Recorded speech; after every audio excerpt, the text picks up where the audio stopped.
Alright, what's up YouTube? Today we're going to be talking about freeform passing here, the best passing settings in Madden 25. We talked about this video in Madden 24, we talked about this video in College Football 25, and here we are, new game. Really, it's kind of similar, the same thing as far as what we want to do with the passing mechanics. But don't forget down below, hit the like button, hit the subscribe button, check me out on TikTok for more short video clips. You already know the deal, but let's jump right into it. We have the face cam on, something other YouTubers won't do for you. They won't, have the controller to where you can actually see it, but that's why, you're watching this video and you watch my channel. But here we go. Actually, I don't know why I have my settings wrong. But passing type, we like placement accuracy over here. You can read, what they say and what they do. Placement is basically half of what placement accuracy does. It's not good enough. I think placement accuracy does a much better job. Passing slowdown, this doesn't even apply to online games. It literally says not enabled during online play, so I just have it off. I don't play offline, so it doesn't even matter to me. Pass lead increase, this is new. I don't know if this was in Madden 24. I think it was in NCAA. It says extend the maximum amount of pass lead when precision passing on all types except placement. When using placement, this increases the amount of freeform pass lead. I'm sure this just allows you to throw the ball further. I mean, that's kind of what I'm taking from it. I think with freeform, you can already throw the ball pretty far if you lob it. So I don't really have a real reason to turn this on, so I just have it on none. And then I've always been an 8 out of 20, reticle speed guy. I know some other people like 20 out of 20. They think it's pretty good.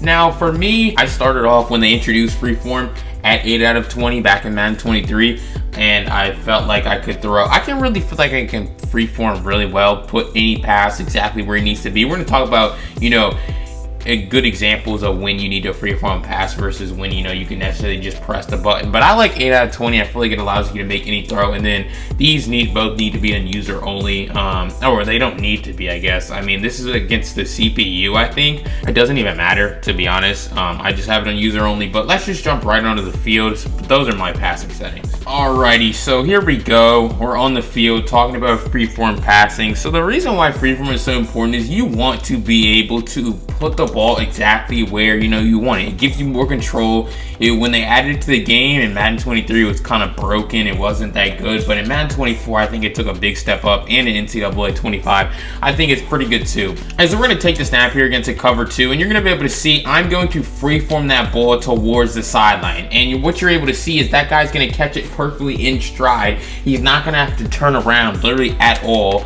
and he's not going to have to adjust his body, and that's why he's going to be able to just turn it upfield and create a big play. And you're going to be able to see, once again, I'm just pressing that RB button, and that time, unfortunately, I wasn't able to get the best freeform. So this isn't like everything in this game. This is an inconsistent Madden.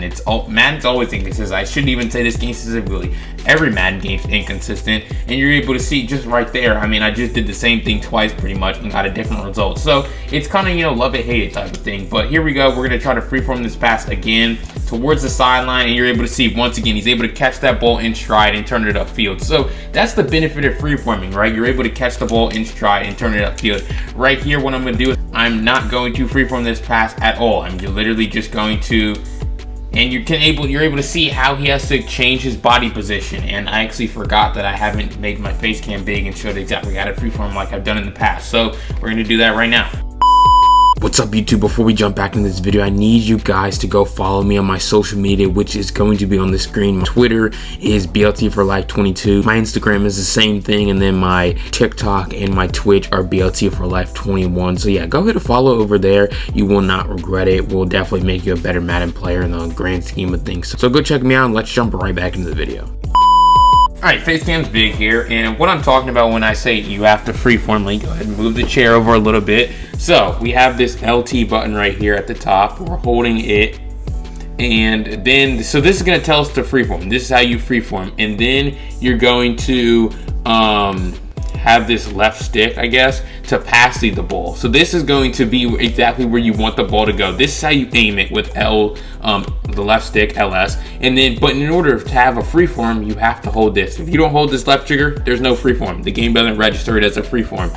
So, and then you're just gonna press the button that you want to throw to. If you want to throw a bullet pass like you're going to most of the time, you're just gonna hold the X button if you want to throw to X. So it's really 3 buttons here: LT, this left stick, and then the button that you want to throw to. Now there is a way in this game to high ball, high form. What we call it's a high form. So it's a high pass, but it's a free form. So it gives you even more control than a high pass. So you want to throw a high pass, but you don't necessarily want it to just go anywhere. You want to maybe put it outside of the receiver to give him a better chance to get away from the defender. So what you're going to do to get to a high form is you're going to hold the left, and it takes an extra finger. So where your fingers go are different. When I freeform, I normally have my index finger on the left trigger, my thumb on the left stick, and then my other thumb who I want to throw to. Now when you're high forming, you have to put your middle finger on this left stick, your index finger on the left bumper, and then same thing with your thumb. So it's gonna take an extra finger. That's why people don't do it a lot, because it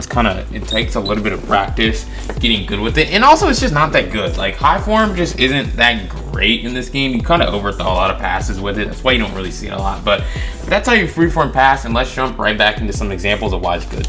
Alright, so really what I love throwing these freeforms is it's also something that they added to ncaa 25 and Madden 25. Instead of having streaks on your outside receivers, they gave us fades. Now, these aren't, the old school fades where they're gonna kind of bend the route off and create a one-play touchdown. These are just, I'm gonna get an outside release and I'm gonna try to get up the sideline. Now, what makes this really good when you combine it with freeform is it allows you to, against cover 2, which is what they're in right now, our receiver is gonna get outside of that corner and he's gonna get a cushion on the sideline. Normally, what I used to have to do was motion my running back out, put him on a streak to open up a lane down the sideline. Now I don't have to do that. Snap, and we're gonna see Pittman, and now we're just gonna freeform that pass, and you're able to see where he goes. He kind of, because we freeform that pass all the way away from that safety right there, he's just able to catch the ball in a great position, right? So you're able to see, he's able to run outside of this guy, and we're able to just catch that ball right there on the sideline away from that safety. Don't even give that safety a chance. So you're gonna be able to see, it's gonna really be the same thing. Now, a lot of the time, there are gonna be some throws that you can make without freeform. So for example, I think this one you could probably get away with without freeform it, maybe. But when you do freeform it, it makes it even better. It makes it to where you can catch the ball without possibly dropping it. It makes it to where you can maybe hit a truck or a spin and turn it into an even bigger play. We go with it once again here. We take the snap against cover 2, no freeform, and you're just able to see, he definitely could have dropped that pass. You could just see the difference in where the ball goes. I just said it. There's some passes you can make with freeform. There's some passes that you can get away with. Now, when you actually do freeform it, and when you have a good freeform, it makes it to where it makes it even better, right? So say they want to walk their safety down, try to take it away right here. All we're gonna do, we're gonna just freeform it further away. Look at that. Look at that. Now, you would like to even have a better freeform than that. When you're using better quarterbacks, you're gonna be able to get, better freeforms and put the ball in a better position for your receiver to catch it and turn it upfield. But you can see the difference between the last throw that we made, where that safety was basically hit sticking us as soon as we caught the ball right here. None of that. We're freeforming this ball all the way to the sideline, not giving this guy an opportunity to make a play on it, and that's why we're able to turn it upfield and pick up some more yards, and there's no possibility of a drop. Now, another good thing about freeforming, it's something I can't really show off right here because I have 2 controls in practice mode, but freeform is also good for avoiding their user. There's been so many times where I've thrown some questionable reads, but since I was able to freeform the ball kind of away from their user, it makes it to where it's a dot, right? And we're still able to complete the pass. But the last thing I think I'm going to talk about here with freeform, because we talked about the settings, we used an example of it, and I showed you how to actually do it with the face cam on. But against man coverages, really when putting the ball in the perfect place makes a huge difference. The difference between throwing the ball behind the receiver is really an interception versus a completion, right? So you're gonna be able to see right here, let's just say they shade over the top. So we're gonna try to find our corner route here to RB, and you're gonna be able to see right there, we're able to get a good freeform. Now, what I will say, we're able to catch that ball kind of in stride right there. This dude, Anthony Richardson, definitely not making the best throws. Now, it's good to, practice freeform with good quarterbacks and bad quarterbacks. you know, if you practice the backboard pass, it's going to be super easy to do when you have, you know, guys who can actually like throw the ball. Right here, I would say that this is an example of a pass where you could freeform it or not freeform it and you're still going to catch it. But you can see, you know, like I said, we kind of caught the ball in stride. My guy didn't really have to turn his body completely around like he was earlier,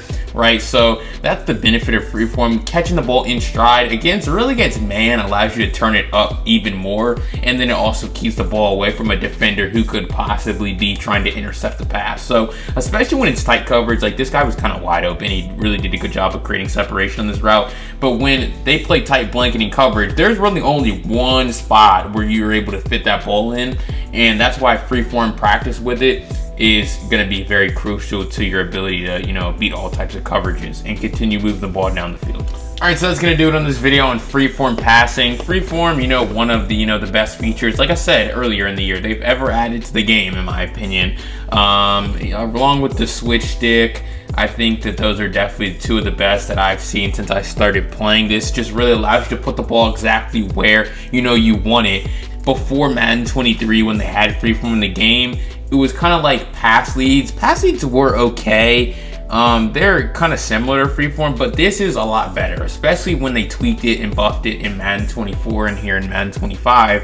Freeform, one of the best things that's, you know, in the game, really allows you to have more control over where your passes are going. So that's gonna do it for this video, but don't forget down below, hit the like button, hit the subscribe button, turn the notifications on, check me out on TikTok for more video tip clips, and I'll see you all tomorrow with another upload. Peace.